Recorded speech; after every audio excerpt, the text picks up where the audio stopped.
The night I realized my best friend had taken my place in my own life, the house smelled like rosemary chicken and betrayal.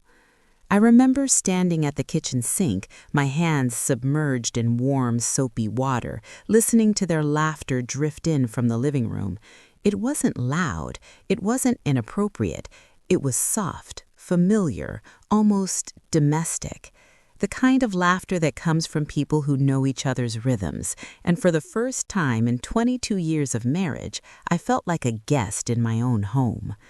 At the time, I didn't yet have proof, only a tightening in my chest, a quiet instinct whispering that something sacred had shifted when I wasn't looking. But I'm getting ahead of myself. Before the betrayal, before the divorce papers and the whispered rumors, before my name became something people spoke with pity or judgment, there was a life I loved, a life I built carefully, patiently, believing loyalty was something you earned by giving it freely. My name is Evelyn. I was 46 years old when my best friend moved into my house, and I was the one who invited her. Back then, my life was simple in a way that felt earned, not perfect but steady, the kind of steady you grow into after years of compromise and forgiveness. My husband, Mark, and I had been married since our early 20s. We met when neither of us had much more than ambition and student debt. Over time, we built a modest but comfortable life, 2 grown children, a 3-bedroom house with creaky floors, and a backyard maple tree that dropped leaves like confessions every autumn. Mark wasn't a romantic man. He didn't surprise me with flowers or remember anniversaries without a reminder scribbled on the fridge.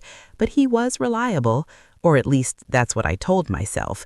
He paid bills on time, he showed up to school plays, he kissed my forehead every morning before work. There was comfort in that routine. I mistook it for safety. And then there was Lila. Lila had been my best friend since college. We met during orientation week, 2 nervous girls sitting on the edge of a fountain comparing schedules and pretending we weren't scared. She was always brighter than me, more outgoing, more expressive. Where I was measured, she was impulsive. Where I was practical, she dreamed. We balanced each other that way. She stood beside me at my wedding, holding my bouquet while I adjusted my veil. She was there when I gave birth to my first child, pacing the hospital hallway because she couldn't handle the sight of blood. When her marriage fell apart, I didn't hesitate. That's what best friends do. They show up. Lila's divorce was messy. Her husband left abruptly, draining their joint savings and moving in with a younger woman from his office. Lila called me the night she found out, her voice hoarse and broken, like she'd been screaming into a pillow for hours. I don't know where to go. I don't even recognize my own house anymore. I remember glancing around my kitchen that night, the same kitchen I'm standing in now in memory. The yellow curtains, the chipped mug rack, the familiar hum of the refrigerator. Without thinking, I said, "Come stay with us, as long as you need." Mark didn't object. In fact, he surprised me by agreeing immediately. "Of course," he said, "she's family." I thought that meant something. Lila arrived with 2 suitcases and red, swollen eyes. She hugged me tightly, longer than usual, as if anchoring herself. "I don't know what I'd do without you," she said into my shoulder. Neither did I. At first, having her around felt like old times. We stayed up late talking in the guest room, our voices hushed, sharing tea and memories. She cried often. I listened. I held her hand. I told her she was still worthy of love, that one man's betrayal didn't define her. Mark was kind to her, attentive. He made her coffee in the mornings, asked how she was holding up. I told myself it was generosity, compassion, the same kindness he'd shown others before. But slowly, so slowly I barely noticed, the center of gravity in my house began to shift. Lila started cooking dinner. At first, it was out of gratitude. Then it became routine. Mark praised her meals in ways he hadn't praised mine in years. "This is amazing," he'd say, smiling openly. "You have a real gift." I laughed it off. "Careful," I joked once. "You'll spoil her." Lila blushed. "I'm just trying to help," she said. She rearranged the living room furniture for better energy. Mark helped her move the couch while I watched from the doorway, unsure why it bothered me so much. My home no longer felt like an extension of me. It felt shared, negotiated. There were small things, glances that lingered a second too long, conversations that stopped when I entered the room, inside jokes I wasn't part of. I told myself I was being paranoid. Lila was fragile, Mark was supportive. I was tired from work. That's all it was. Still, there were moments when the air felt thick, charged, like something unsaid pressing against the walls. One evening, I came home later than usual. Traffic had been brutal, the sky already dark when I pulled into the driveway. Through the living room window, I saw the glow of lamplight and the silhouettes of two people sitting close together on the couch. For a brief, irrational moment, I thought it was my children visiting. But they were gone, living their own lives. I stood there longer than I should have, keys clenched in my hand, listening to the murmur of voices through the glass. When I finally opened the door, they jumped apart, not dramatically, but enough. Mark cleared his throat. Lila tucked her hair behind her ear. "Long day?" Mark asked.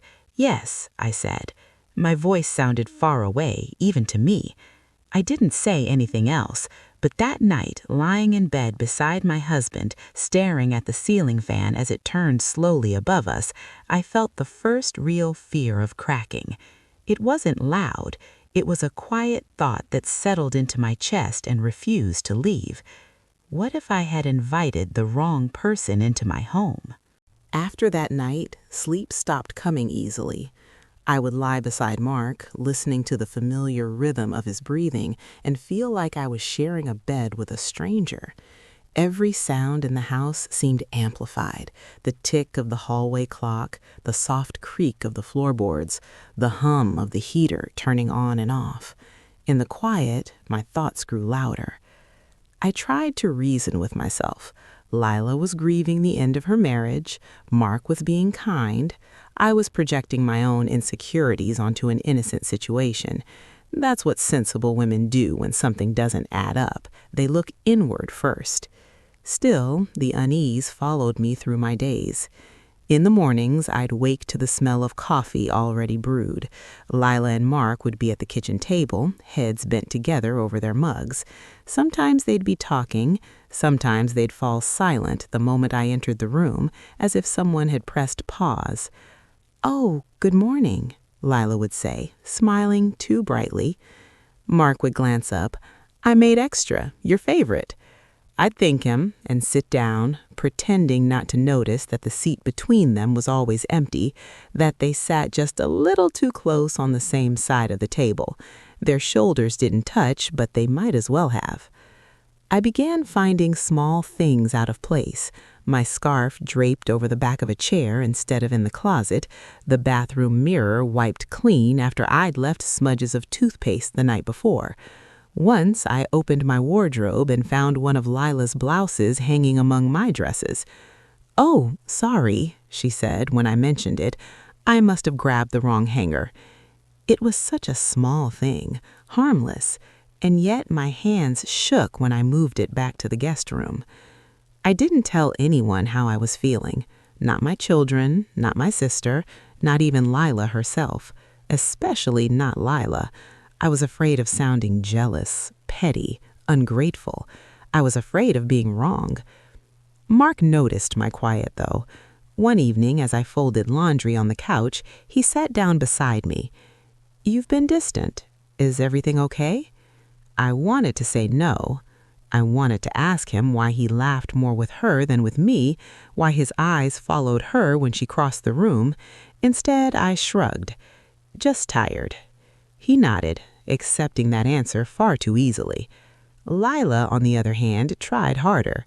She suggested spa days, asked if I wanted to talk, left me notes on the counter. "Thank you for everything. I don't know how I'll ever repay you." I read those notes and felt guilty for doubting her. This was my best friend, the woman who held my hand when my father died, the woman who knew my secrets.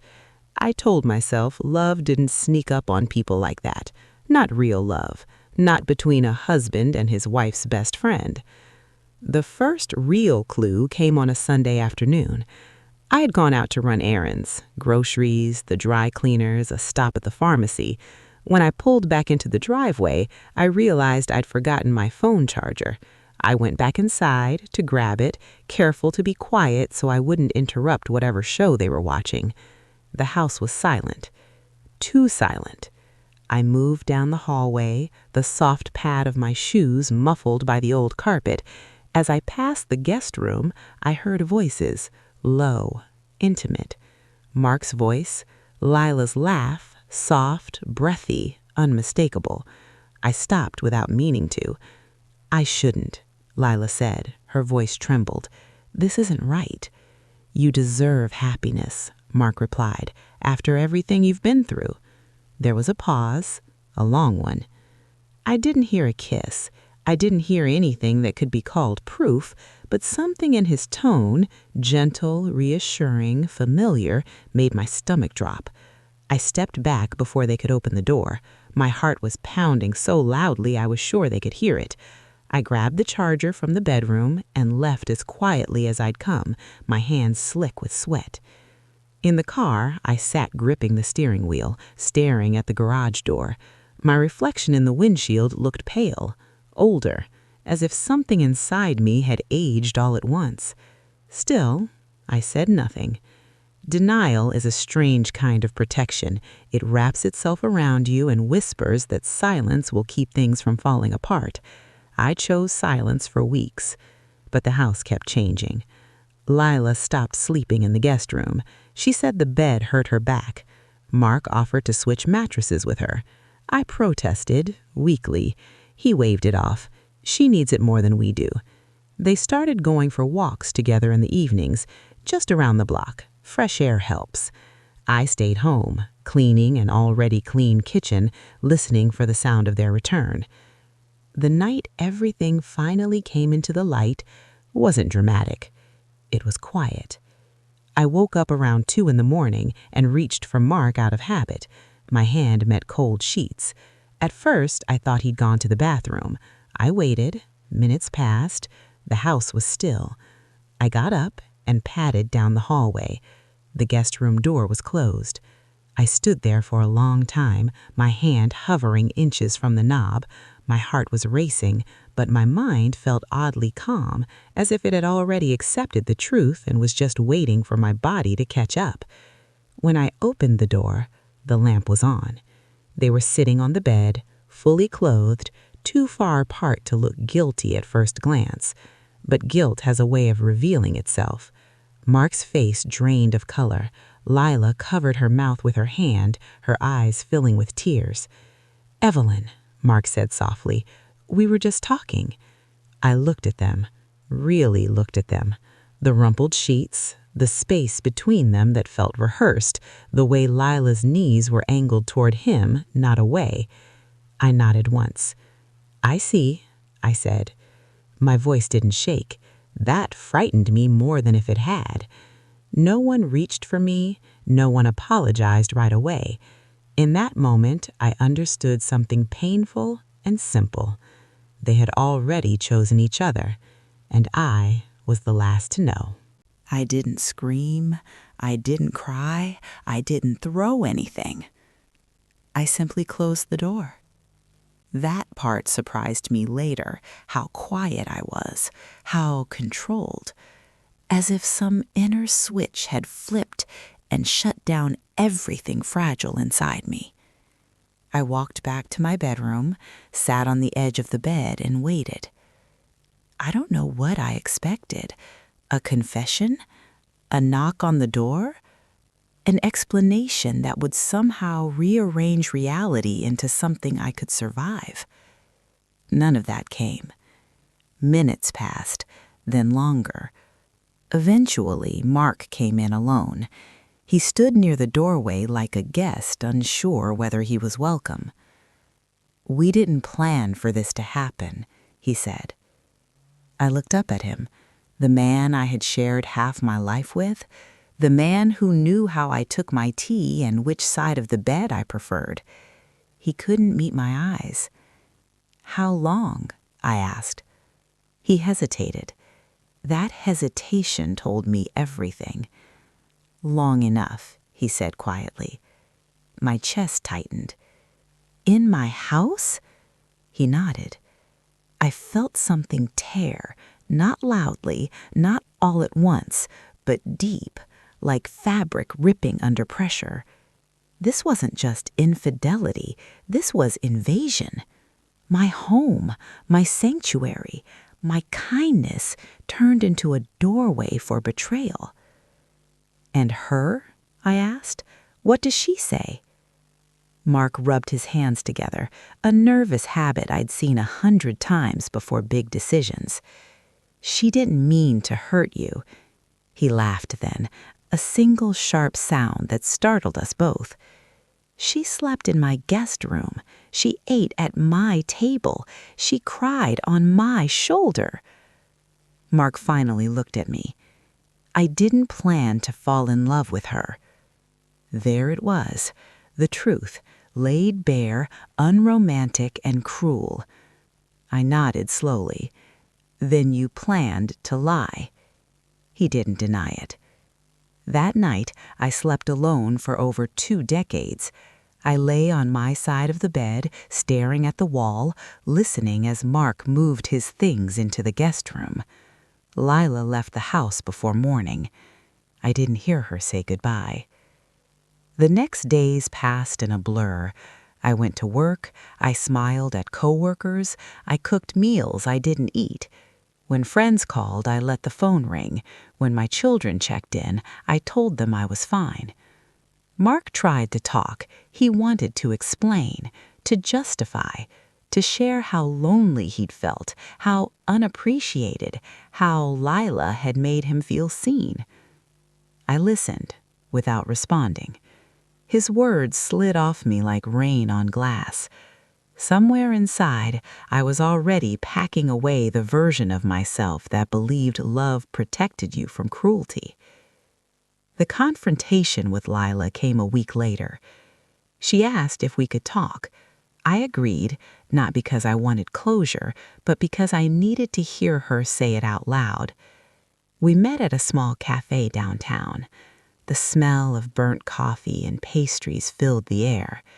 She looked smaller somehow, hunched into her coat, eyes rimmed red.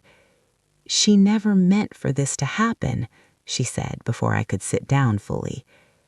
"You said that already," I replied. My voice was steady, almost detached. She reached across the table, but I pulled my hands back. "Please don't." Tears spilled down her cheeks. "I was broken. He was kind. It just happened." I studied her face, the same face I'd trusted for years. "You moved into my house. You watched me cook dinner for him. You slept under my roof." She shook her head. "I didn't plan it." "Planning isn't the same as choosing." She flinched. "I chose you," I continued softly. "Every day, I chose to protect you when you were vulnerable, and you chose him." There was nothing else to say. A month later, Mark asked for a divorce. He moved out shortly after, into an apartment across town. Lila followed. I heard through mutual friends that they were taking things slow, that they didn't want to hurt me any more than they already had. The pity in people's voices was worse than the anger. It reduced my pain to something manageable for them. The public part of the fallout came quietly, too. No shouting matches, no dramatic scenes, just information spreading the way it always does, through whispers and careful questions. "Is it true? I heard he left her for the friend. Can you imagine?" My children took it hard. My daughter cried when I told them. My son went quiet, his jaw clenched. They asked if I was fine. I told them the truth. I will be. The divorce finalized in 6 months. The house stayed mine. Mark didn't fight me on that. Perhaps it was guilt. Perhaps it was exhaustion. Either way, I didn't argue. Then 1 year after Lila moved out of my house, I received a wedding announcement in the mail. Cream-colored paper, gold lettering. Mark and Lila, my best friend and my husband, married. I sat at the kitchen table for a long time, the card resting in my hands. The same table where we'd shared meals, laughter, trust. I didn't cry, I didn't tear it up. I folded it carefully and placed it in the drawer with old receipts and expired coupons. Proof of a life I no longer lived. The wedding was small. I didn't attend. Neither did my children. But the consequences didn't stop there.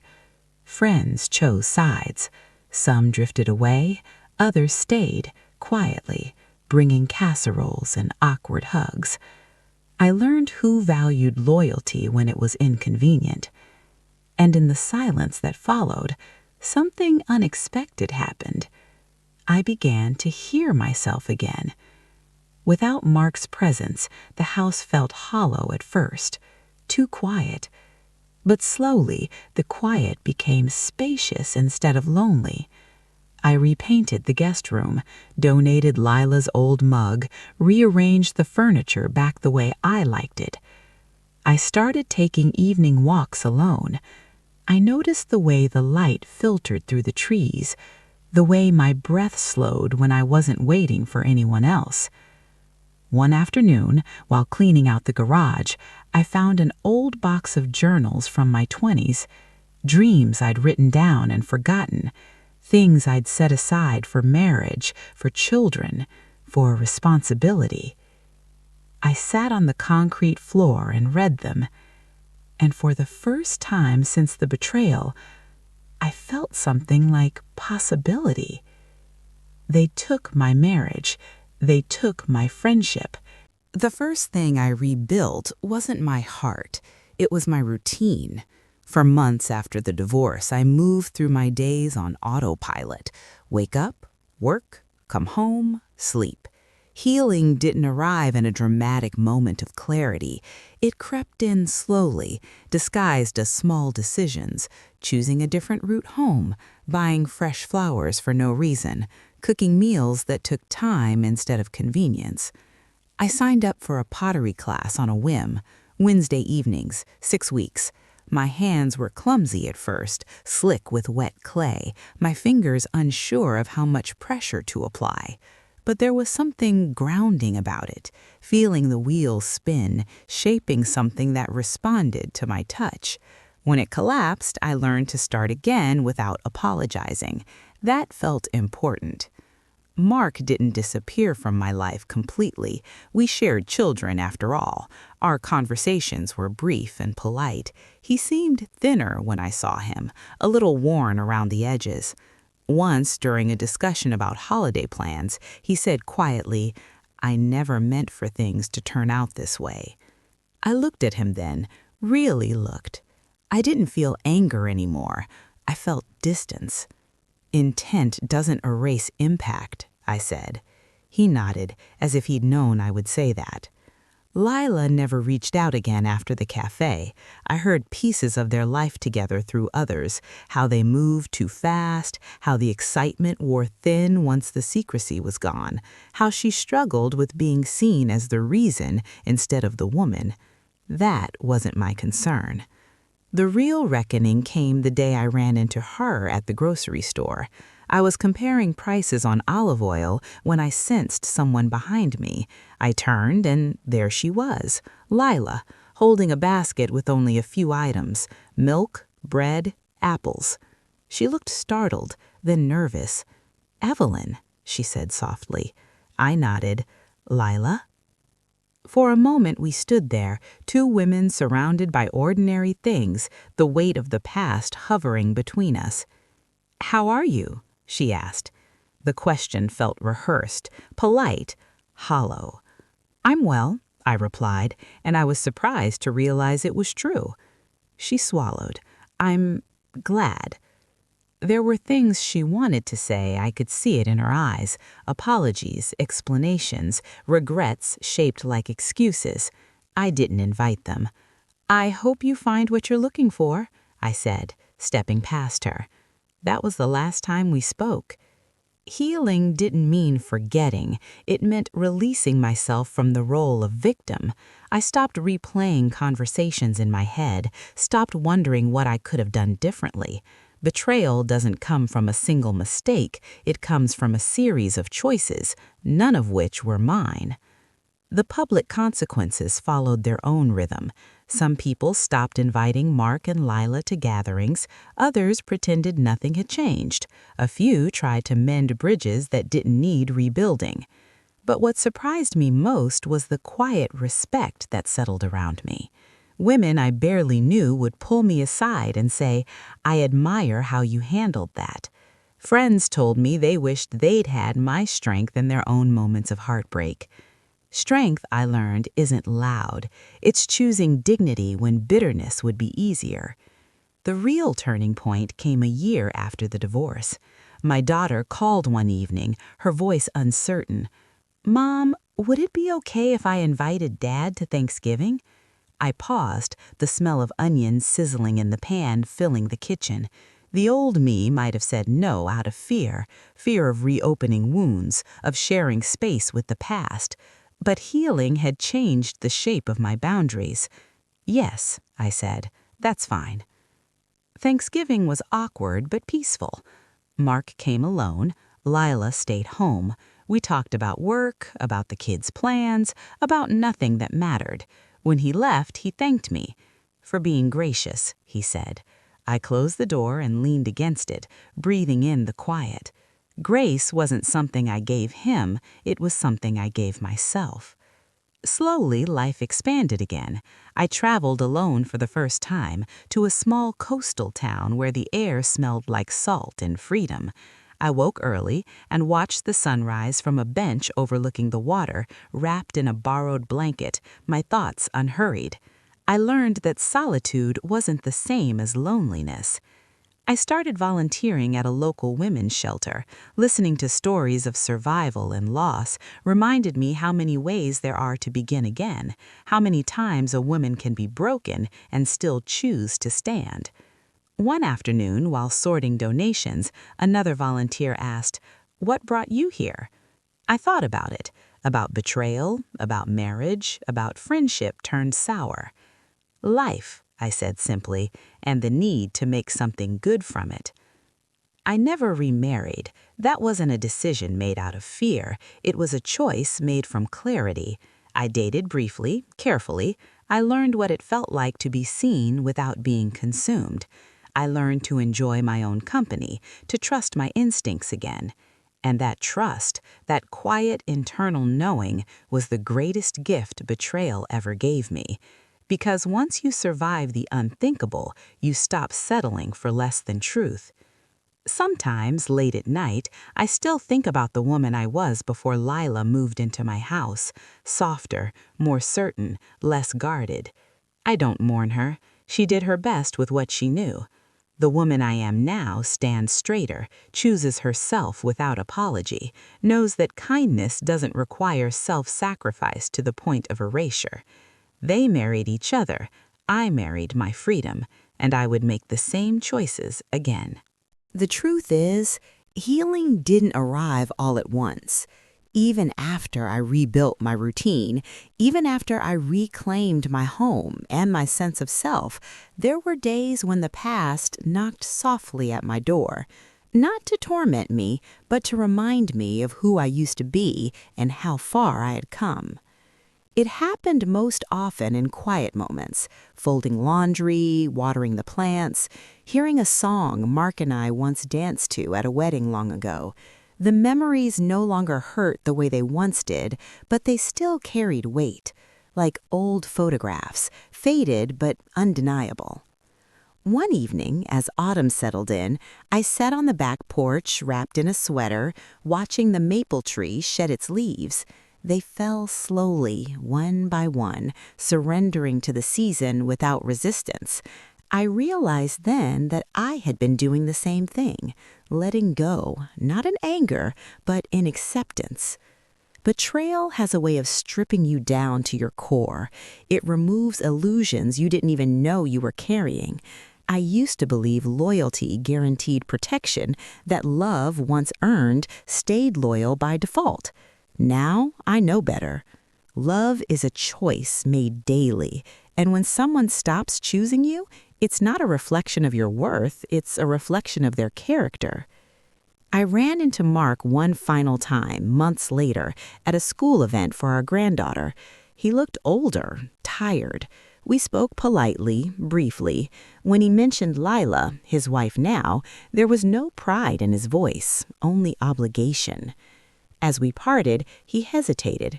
"I hope you know," he said, "you didn't deserve what I did." I nodded. "I know." And I meant it. That was the moment I realized closure doesn't always come with apologies or regret. Sometimes it comes with self-recognition, the quiet confidence of knowing your value was never up for debate. The house feels like mine again now. The kitchen carries my rhythm. The living room reflects my taste. The guest room is no longer a reminder of loss, but a space for visitors who arrive with honesty and leave with gratitude. I keep the windows open more often, let the air move freely, let nothing stagnate. People still ask me how I survived it, losing a husband and a best friend in one stroke. I tell them the truth. I didn't survive it, I outgrew it. Because betrayal doesn't just end relationships, it exposes truths, it clarifies priorities. It teaches you that love without respect is a slow erosion of self. And here's what I learned if you're listening closely. Never ignore the quiet discomfort in your chest. Never confuse kindness with obligation. Never shrink yourself to keep peace in a place where truth is unwelcome. And most importantly, never blame yourself for trusting someone who chose deception. Trust is not weakness, it is courage. If my story teaches you anything, let it be this. You can lose everything you thought defined you and still find yourself standing, stronger, clearer, freer. Sometimes the people who betray us unknowingly set us free. So I'll ask you this gently. If someone you loved crossed a line you never thought they would you choose bitterness or would you choose yourself? If this story resonated with you, share your thoughts in the comments. Your story matters more than you think. And if you're walking through heartbreak right now, stay with us. Healing doesn't shout. It whispers until one day it sounds like peace.